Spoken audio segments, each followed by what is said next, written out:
The idea of two Americas, or red and blue states, now dominates public discussion.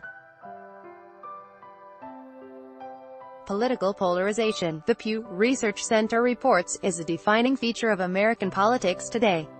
But the idea that America is politically polarized isn't new. This week marks the 160th anniversary of Abraham Lincoln's House Divided speech, one of the most important addresses in U.S. history. Lincoln delivered it on June 16, 1858, to accept the Illinois Republican nomination for Senate. The speech marked his entrance into national politics at a time when the nation was profoundly at odds over slavery. On the occasion of its 160th anniversary, Lincoln's speech offers timely lessons about the costs of deep-seated political polarization. My research examines how communities remember, and sometimes fail to remember, the lessons of the past. Lincoln's description of the Union as a house divided is well remembered today. Many Americans fail to heed its deeper lessons about equality and the moral foundations of popular government. The Divided States of America, to cite the language of journalist Bill Bishop's bestseller, The Big Sort, Americans have sorted themselves into distinct, homogeneous groups. Complex social, moral, legal, and even scientific questions are now filtered through the lens of opposing party identifications. Political scientists Daniel Hopkins and John Sides conclude that U.S. polarization has deep structural and historical roots, with no easy solutions. In his House Divided speech, Lincoln addressed a nation even more fiercely divided by partisan acrimony, regional differences, and economic tensions than the U.S. of today. Illinois' old state capital circa 1858, the year Lincoln gave his House Divided speech there. Abraham Lincoln Presidential Library.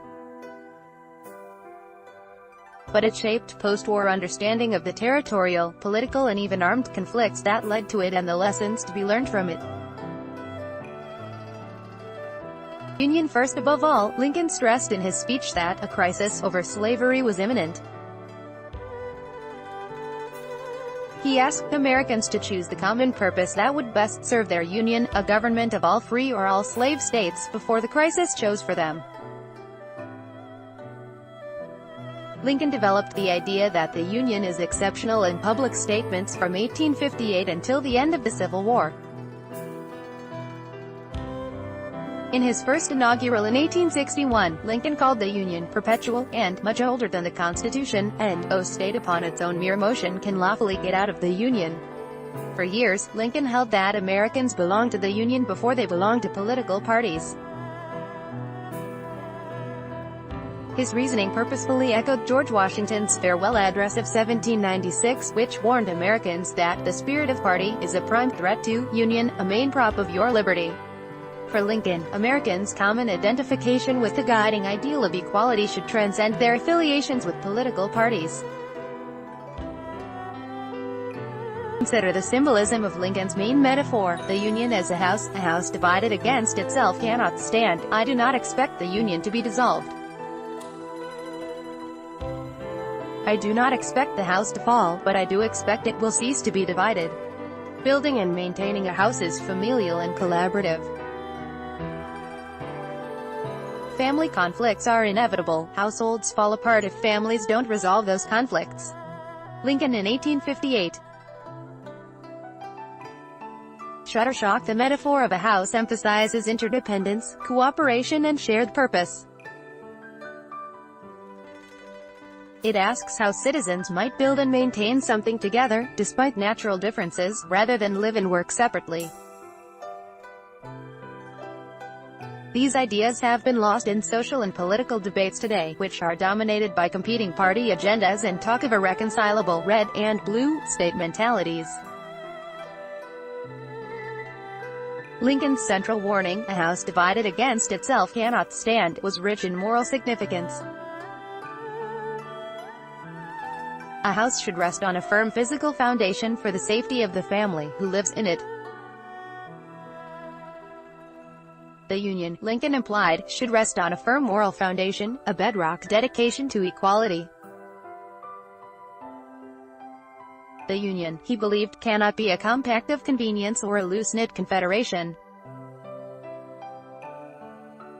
It was founded for a clear moral purpose, to extend conditions of equality to as many people as possible. The new nation that our fathers brought forth in 1776, Lincoln would say most memorably in his 1863 Gettysburg Address, was dedicated to the proposition that all men are created equal. Commitment to the principle of equality was an essential, not optional, basis of membership within. Beware false prophets. Bipartisan compromise sounds good, but it can erode fundamental commitments to equality. By 1858, the U.S. had witnessed decades' worth of political compromises over slavery: the Missouri Compromise of 1820, the Compromise of 1850 and the Kansas-Nebraska Act of 1854. All of these measures maintained the institution of slavery while purporting to limit it. According to Lincoln, such compromises only led to more intense conflict. We are now far into the 5th year since a policy was initiated, with the avowed object, and confident promise, of putting an end to slavery agitation. Under the operation of that policy, that agitation has not only not ceased but has constantly augmented. Lincoln warned of false political prophets who earned praise for short-term bipartisan compromises without taking a firm stand on fundamental forms of inequality.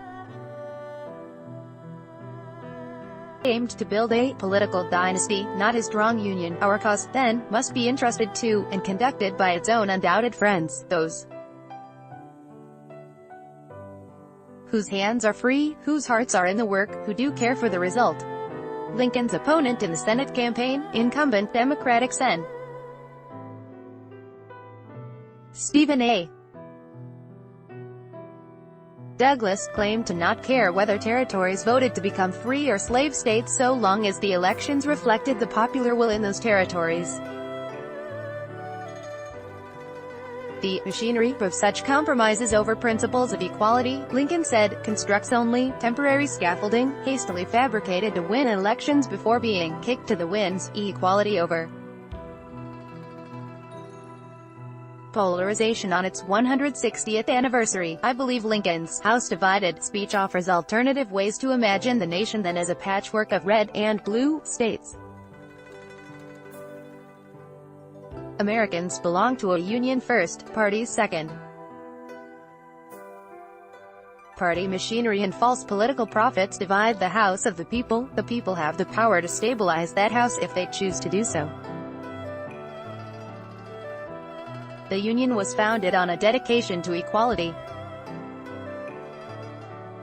It retains a firm moral foundation by preserving commitments to principles of equality over region or party.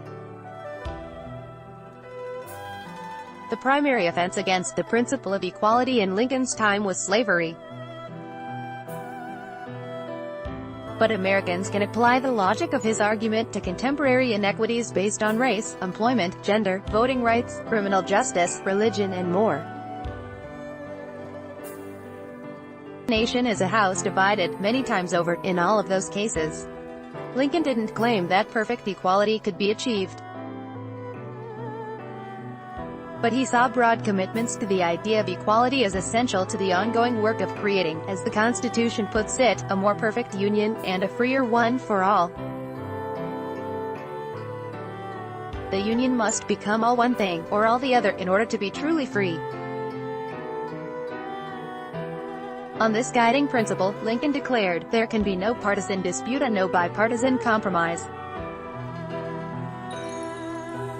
Bradford Vivian, professor of Communication Arts and Sciences and director of the Center for Democratic Deliberation, Pennsylvania State University. This article was originally published on The Conversation. Read the original article.